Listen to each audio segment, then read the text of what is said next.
আলতাফ ভাইরা মানে একটা জুজুর ভয়ে আছেন আমার কাছে মনে হয়।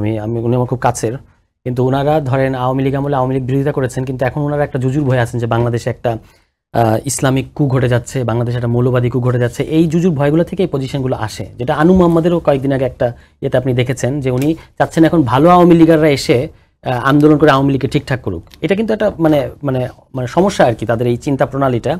আমি একটা প্রশ্ন করি, ধরেন ইসলামিক ফোর্স বা ইসলামিক দলগুলো যদি একটা গণতান্ত্রিক দাবি নিয়ে আসে, আমরা কি তাকে গণতান্ত্রিক দাবি নিয়ে আসতে দেবো না? একটা পলিটিক্যাল দায়রার মধ্যে যদি তাদের কোনো গণতান্ত্রিক দাবি থাকে, এর মধ্যে দিয়ে তারা নিজেরাও তো অনেকটা পরিবর্তিত হয়। ঠিক আছে, এই যে তাদেরকে অ্যাডজাস্ট করতে হচ্ছে মেয়েদের সাথে, তাদেরকে অ্যাডজাস্ট করতে হচ্ছে একটা র্যাপ গানের সাথে। গতকালকে রাতে তো আমি ছিলাম ওখানে। তারা এই জিনিসগুলো মানে যাদের ব্যাপারে যেগুলো নিয়ে অভিযোগ, সেগুলোর সাথে তাদের যদি অ্যাডজাস্ট করতে, আপনি তাকে এই সুযোগও দিবেন না। তাকে আপনি বক্সের বাইরে রেখে বলবেন, সবসময় বক্সের বাইরে রাখতে চাইবেন, এটা তো হয় না। তাকে তো পার্লামেন্টারি পলিটিক্স কিংবা ডেমোক্রেটিক পলিটিক্সের মধ্যে আসতে দিতে হবে, তারপর তারা আপনি সমালোচনা করবেন। আমরা গতকালকে তাদের দিক থেকে যে সমস্ত কাজ আমরা মনে করেছি যে সর্বজনীন হয় নাই, আমরা সেগুলো সমালোচনা করেছি, তারা তো অ্যাগ্রি করেছে। আমরা তো প্রকাশ্যে বলি যে বাংলাদেশের পতাকা এবং প্যালেস্টাইনের পতাকা ছাড়া, আপনি আমাদের প্রত্যেকটা সমাবেশে এটা ওপেন ঘোষণা থাকে যে বাংলাদেশের পতাকা এবং প্যালেস্টাইনের পতাকা ছাড়া অন্য কোনো পতাকা তোলা যাবে না।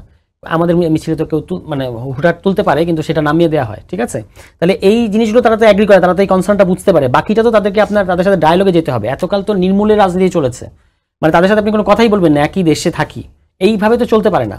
এখন এই জুজুরগুলো ভয় থেকে ওনাদেরকে বেরোতে হবে, তবে ওনাদের সমালোচনা আমাদের কাজে লাগে, এটাও ঠিক।